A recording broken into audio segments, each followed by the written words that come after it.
الإدريسي هو أبو عبد الله محمد بن محمد الإدريسي الهاشمي القرشي.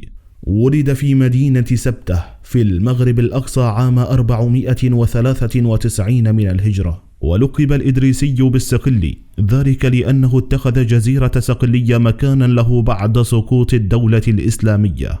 ولقب بسترابون العرب نسبة للجغرافي الإغريقي الكبير سترابون، وقد كان من أبرز الدارسين لعلم الرياضيات. كان متعدد المواهب والتخصصات، خاصة في التاريخ والأدب والشعر وعلم النبات، لكن رحلته إلى قرطبة هي التي غيرت الكثير في شخصيته، لأنه تلقى هناك كثيرا من العلوم التي أتقنها، ومنها الفلك والفلسفة والطب والجغرافيا. وطاف في العديد من البلاد سعيا وراء العلم، فزار الأندلس والبرتغال ومصر. ويبدو من كتاباته أنه عرف سواحل أوروبا الغربية، خاصة فرنسا وبريطانيا، كما عرف القسطنطينية وسواحل آسيا الصغرى. وفي النهاية وصل إلى صقلية، واستقر في بلاط حاكمها روجيه النورماني المعروف عند العرب باسم روجر. في ذلك الوقت كانت باليرمو عاصمة صقلية في نهضة غير مسبوقة، واستعان به روجر في صنع دائرة الأرض من الفضة، ووضع شرحا تفصيليا لها، ورسم خريطة للأرض التي أصبحت من أشهر الخرائط الجغرافية، لكنها تحطمت في ثورة قامت في صقلية في مرحلة لاحقة.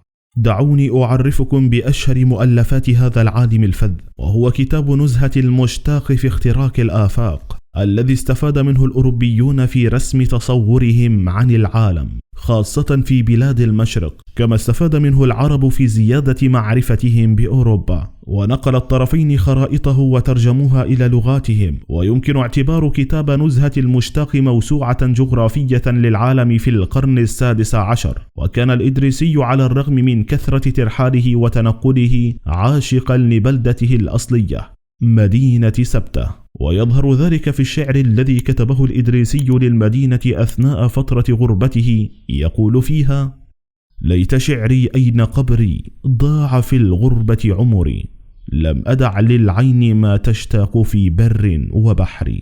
حاول الإدريسي أن يشرح أولى نظرياته، وكانت بخصوص موقع الأرض بالنسبة للفضاء الخارجي. أتى الإدريسي ببيضة في محاولة لتبسيط المعلومة، فالبيضة تنقسم إلى صفار وبياض. الصفار يمثل كوكب الأرض، أما البياض فيمثل الفضاء الخارجي الذي تسبح فيه الأرض وتحلق. استخدم الإدريسي في رسم المواقع على لوحة الترسيم الوصف الدقيق من أصحاب الأماكن للمناطق التي يعيشون فيها، وبرغم ذلك خرجت نتائج خريطة الإدريسي شديدة الدقة، وهذا يعد سببا من أسباب عبقريته، حيث أن رسمه لدولة السودان حاليا على سبيل المثال شديد الشبه بشكل السودان على خريطة اليوم، رغم أنه كان يعتمد فقط على القصص والكلمات التي كان يسمعها من هنا وهناك. كانت خطوط الطول ودوائر العرض قد اكتشفت واستخدمت من قبل الإدريسي، ولكن الإدريسي قام بتوظيف تلك الخطوط لمعرفة المناخ، وقام باستخدامها ليشرح الفروق المختلفة بين الدول في حالة الطقس والمناخ خلال فصول العام المناخية.